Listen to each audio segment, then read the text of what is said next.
nascemos em Teoflotone, meu pai que era engenheiro agrônomo e minha mãe era do lar, filho de fazendeiros. Papai e mamãe, para surpresa deles, tiveram as gêmeas, né, com muito orgulho. E mais ou menos lá pelos 4 anos, a mamãe descobriu que eu e Melinha, sem atingir as teclas, quase na pontinha do pé, tirávamos canções de ouvido, canções populares de ouvido. E ela ficou muito impressionada com isso e procurou uma recém-chegada professora de música que tinha feito curso lá no Rio de Janeiro. E a professora descobriu que nós tínhamos ouvido absoluto, que precisávamos estudar música. E ela foi maravilhosa porque ela nos recebeu de braços abertos, mandava até buscar a gente em casa quando a mamãe não podia ir. Era dedicadíssima, né? E nos ensinou também as primeiras letras. E com 1 ano e pouco de estudo, a gente já tocava 4 mãos nos clubes, nas suas apresentações das suas alunas.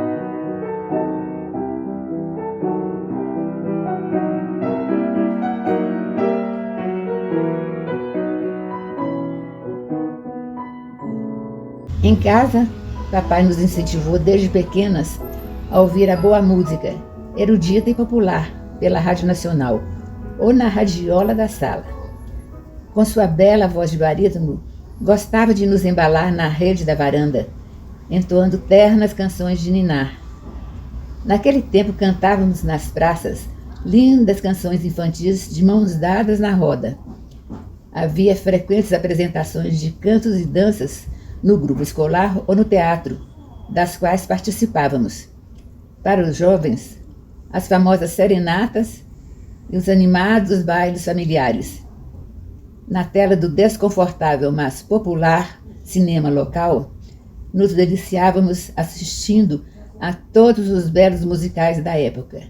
Havia boa música no ar. Então, continuamos, fizemos o curso primário, o curso ginasial, orientados por ela e também por uma outra professora que veio do Rio e que nos introduziu, chamava Tereza Macedo, também do Conservatório do Rio, que pela primeira vez nos orientou assim, no início das composições do bar, porque nós nunca tínhamos tocado nada. E, terminando o curso ginasial, nós fomos para Belo Horizonte a fim de estudar no Conservatório Mineiro de Música. Nós pretendíamos, né? Isso. Lá, novamente, tocamos a 4 mãos com uma professora que era até prima do meu pai, as Rapsódias Húngaras número 2 de Brahms.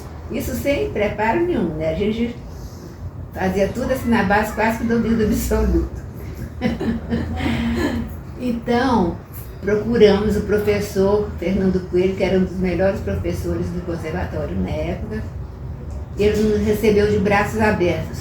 Só que ele nos aconselhou que nós já tínhamos uma mãozinha tão solta, que tinha uma técnica tão natural, que ele não ia seguir o programa normal, não. Nos inscreveu para o 7º ano de piano, direto. E nós tivemos uns 2 meses para preparar o programa. Foi uma coisa assim, dedicação absoluta, né? E a parte teórica que a gente tinha de fazer, do primeiro ano, segundo, terceiro, até final, nós fizemos também em 3 meses com a professora Ida Carvalhais. Passamos assim com ótimas notas, graças à dedicação deles, né? Bom, mas o problema é que eu não sei até hoje se foi tão positivo na minha carreira, porque a gente não tinha base nenhuma para nada, né? Ele só confiou nas nossas facilidades, né? Melinha criou o diretório acadêmico do conservatório. Então isso fazia que constantemente alunos, grupos de alunos saíssem para dar concertos em diversas outros locais inclusive outras faculdades, outras cidades. E isso foi bom que ele nos treinou desde cedo, né? Essa coisa muito interessante. E ao longo do tempo, por exemplo, devido ao que o professor achava que era a minha facilidade, né? Eu participei de 2 concursos de piano. Um promovido pelo diretório acadêmico da Escola de Música, que Melinha dirigia, e outro que foi pela União Estadual dos Estudantes. E eu tirei o primeiro lugar em ambos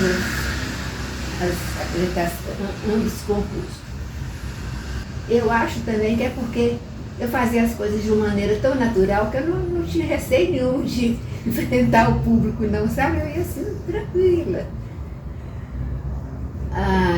A partir disso, uma das coisas também que foi muito importante, outra experiência, foi nós tocamos na série de concertos de Bach para piano e orquestra.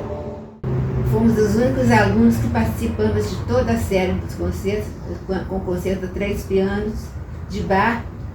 Fomos as únicas alunas, todo o resto eram professores.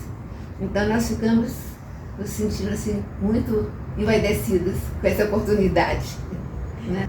Em 1956, 57, não tenho certeza. Nós nos formamos em professoras de piano e professora de música. Eu sentia assim, muita falta de uma orientação, o que eu ia fazer quando eu saí do conservatório, porque eles não nos davam nenhuma orientação pedagógica de como ensinar um aluno, né? Como analisar coisas, pesquisar, por um lado. E por outro lado, a visão do conservatório naquela época tinha bons professores, regentes, compositores, sabe, de alto nível, mas não se preocupava exatamente com essa parte pedagógica, né? Então nós ficávamos muito inseguras. Quando formamos, eu quase pensei em parar, falei, eu acho que não é isso que eu vou fazer não, porque eu não sei como é que eu pego um aluno e começo, sabe? Era muito inseguro para mim, sabe? Mas assisti diversas aulas do professor Maiane, que ele tinha um grupo, eles nos convidaram a participar do grupo, nos ajudou bastante. Começaram a acontecer coisas fantásticas na nossa vida. Uma delas foi a ida em Belo Horizonte do Casalberto Pinto Fonseca, do Caiado, que era o Carlos Eduardo Prates, e do Isaac Arabichevski, que estudavam com o maestro Reuter, que era uma sumidade, um professor fantástico, compositor, e com uma visão ampla de música, inclusive muito avançada de música contemporânea, que não era aceita do conservatório. No conservatório, o máximo que a gente fazia era até Debussy, porque qualquer outra coisa era barulheira, era proibido de tocar qualquer música popular, coisas assim, sabe? Então eles não se atualizavam, eram bons professores no que faziam, mas eram fechados a renovações. Com essa turma, esses 3, que vieram de São Paulo, orientados pelo Reuter, que era um quebra-cabeça dos alunos, né? Eles nos convidaram para a gente conhecer a música renascentista vocal, a capela, que era completamente desconhecida no Brasil. A gente tinha grandes corais, mas só coisas de ópera, etc. Em um mês, nós fomos convidados primeiro a ler, desde o primeiro dia, na casa do Carlos Alberto, a ler partitura, ficamos maravilhadas. Então, eles nos propuseram, e se a gente formar um pequeno coral, no final do mês, que eram as férias deles, a gente dá um concerto aqui para mostrar para o pessoal essas lindas músicas renascentistas. Madonna mia, cara mi cuore, canta sotto finestra, l'anse bologna, dom dom dom, divi divi dom dom, dom dom dom dom dom, divi dom dom dom dom. Ti prego, ma m'ascoltare che mi cantare buon, ti prego m'ascoltare che mi cantare buon, e metti poi le belle come quelle capo, dom dom dom, di di dom dom dom dom dom dom dom di dom dom, comandare alle cazze, cazzo, cazzole fanno, comandare alle cazze, mi ti portare le cazze, grazie come rogno, dom dom dom, di di dom dom dom dom dom dom dom di dom dom dom dom.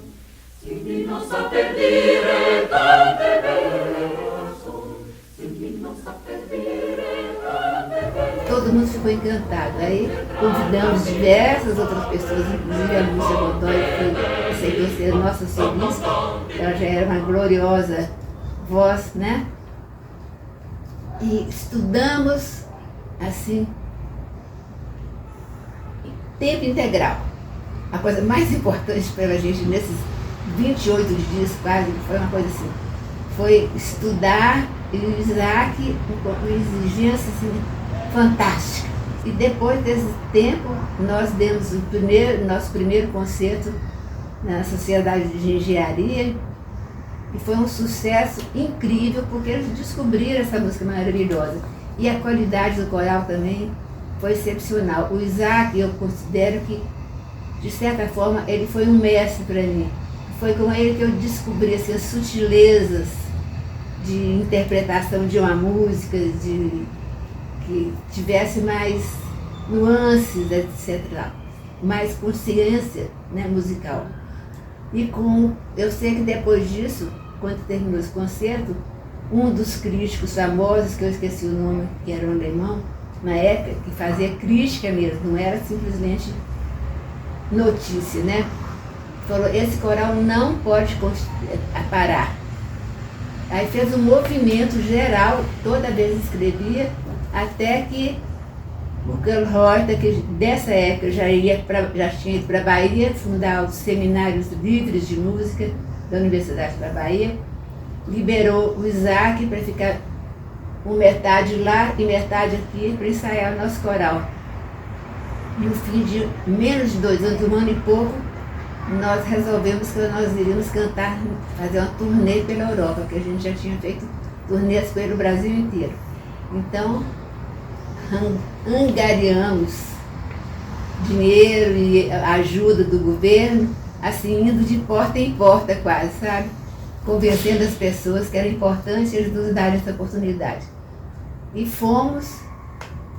percorremos 9 países da Europa, primeira vez que fomos lá, participamos de diversos festivais, com imenso sucesso, tocávamos nas embaixadas, e sempre assim, com muito apoio, sabe, oficial. E voltamos gloriosos, desfilamos no caminhão. Você vê a importância que foi isso pra gente, né? E aí, eu estava conversando com o Isaac, antes eu tinha falado com ele assim, Isaac, eu estou tão desanimada, eu acho que eu não vou continuar a música, não, vou descobrir outra coisa que eu vou fazer na música, mas eu não vou ser professora de piano, não. Ele falou assim, você primeiro vai voltar aqui, vai lá conhecer o Carl Reuter na Bahia, depois você me fala.